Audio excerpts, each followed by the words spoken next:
The Bishop's Palace, also known as the Gresham House, is a historic mansion located in Galveston, Texas. It was built in the late 19th century for lawyer and businessman Walter Gresham and his family. The mansion is a masterpiece of Victorian architecture, with ornate stone carvings, stained glass windows, and intricate woodwork. The Bishop's Palace is now a museum open to the public, allowing visitors to tour the lavish interior and learn about the history of the Gresham family.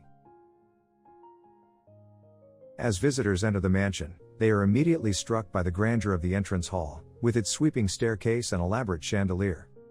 Guided tours of the mansion take visitors through the formal parlors and dining room, where the Gresham family entertained guests in style. The tours also include a visit to the family's private bedrooms, where they slept in ornate four-poster beds and dressed in the latest fashions of the time. In addition to the lavish interiors, the Bishop's Palace is also known for its beautiful gardens, which were originally designed by landscape architect John James. Visitors can stroll through the gardens and admire the ornate fountain, sculptures, and plantings. Overall, the Bishop's Palace is a must-see for anyone interested in Victorian architecture and the history of Galveston. It offers a glimpse into the opulent lifestyle of a wealthy 19th century family and is a true architectural gem.